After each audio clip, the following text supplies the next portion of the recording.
Hi there, I'm Michael Linse. Thank you for having me, and thank you to McKinsey for putting on this great event. So I want to talk about how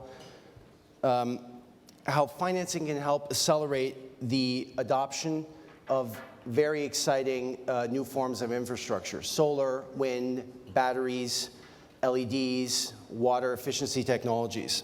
And I'm going to make a very simple point, which is that creative new financing structures can be the fuel that help us to accelerate the adoption of these technologies and roll them out much faster, much sooner than the status quo. So first, a plug for my firm. Kleiner Perkins has been focused on investing in some of the most disruptive companies over the last 40 years, and we're proud of the impact that these companies have had, both in terms of sort of customer value proposition, but also jobs created and of course, market value. So let's get into the meat of it.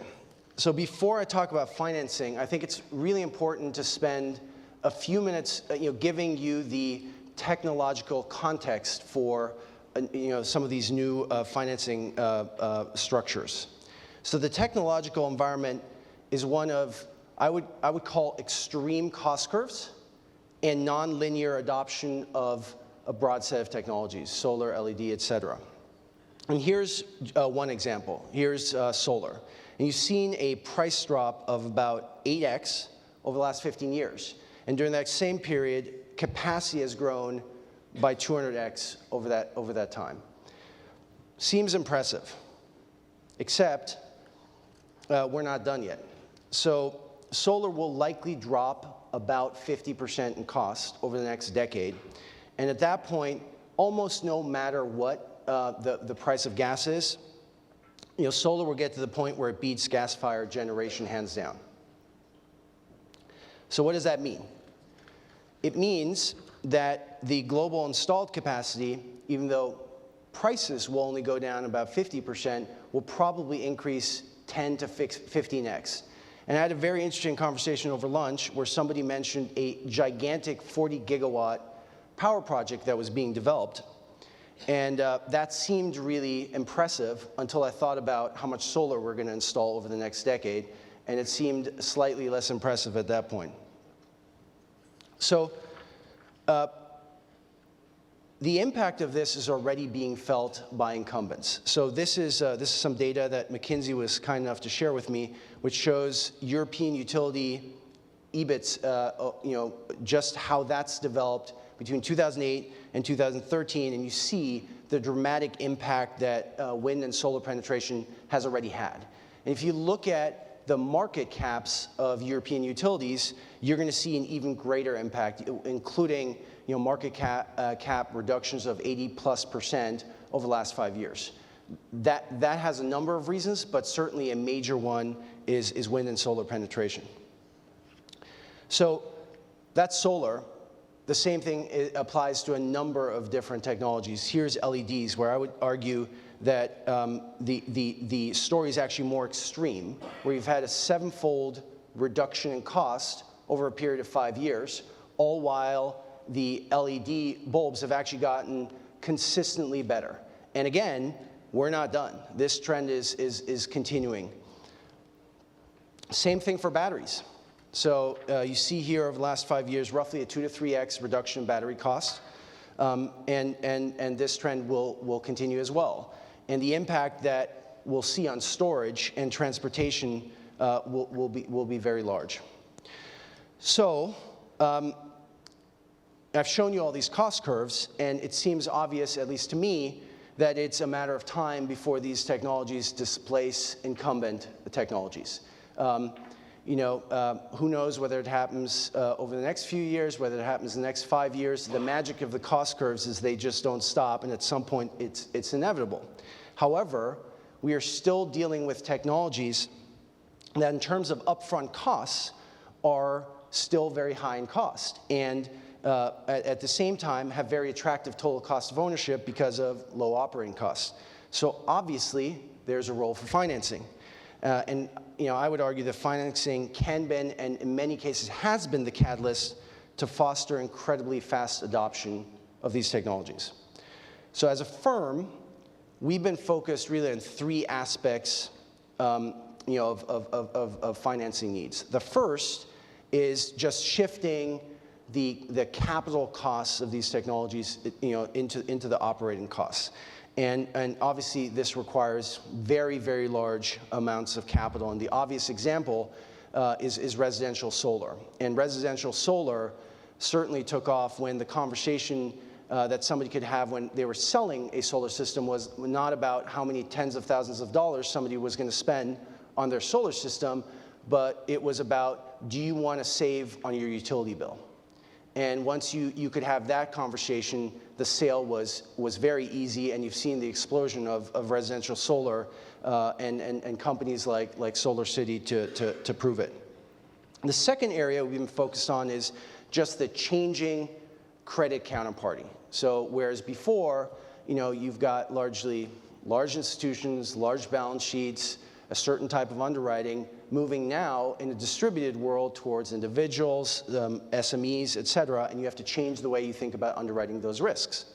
And the third area, which I personally have been very interested in, is trying to figure out how to get some of these really innovative technologies like LEDs, like lighting controls, HVAC controls, water efficiency technologies into large corporations and large municipalities that have tons of real estate. And the issue there has been that for historical reasons, the budget processes of these entities have been defined by old technologies, i.e. lower capital costs but higher operating costs. So luckily, novel financing business models have been established to meet those needs. So everybody, I think, has heard about yieldcos, securitizations, PACE financings, and they've been able to shoulder some of the huge capital needs required in the solar and wind industries. In terms of new credit underwriting tools, one portfolio company of ours, Spruce, has sort of tried to address the issue of, when you underwrite somebody for a 20-year power purchase agreement, you just can't use the traditional short-term credit tools like FICO scores, et cetera, because it's for a very different time frame, and you have to use very different tools to underwrite that counterparty risk. And then Redaptive has really addressed how do you get large corporations to be able to, rather than be confined by their budgets and roll out technologies building by building by building, taking that financing really off their balance sheet and treating it more like a power purchase agreement and enabling corporations to do large-scale rollouts of these technologies within their organizations. So I heard that a lot of people at this conference care a lot about transportation. So the question was, will transportation be subject to the same disruption as you've seen in energy infrastructure? And for me, the answer is clearly yes, because a lot of our transportation infrastructure, certainly buses, are infrastructure. They just happen to be moving infrastructure as opposed to stationary infrastructure. And with the electric drivetrain, they're subject to the exact same phenomenon that you've seen with solar, wind, LEDs. High upfront costs, but really low operating costs. And again, financing can be the catalyst here. And so let's take the electric bus, something dear to my heart. I'm invested in Proterra, which is a leading electric bus manufacturer in the United States. And this is the perfect case study, I think, for how the transportation space will evolve over the next decade. As you can see, the bus is still quite expensive. It's more expensive on upfront costs than a traditional diesel bus. But here we go again. Dramatically lower operating costs and dramatically better total cost of ownership.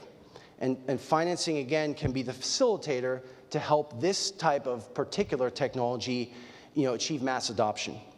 And it allows operators and asset owners to really capture the savings of these more efficient drivetrain technologies.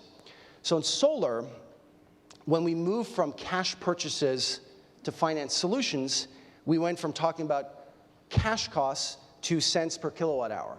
And in the same way, I think we're going to start talking about transportation in a very different way as well, where I think we're going to move from cash costs to concepts like transportation by the mile.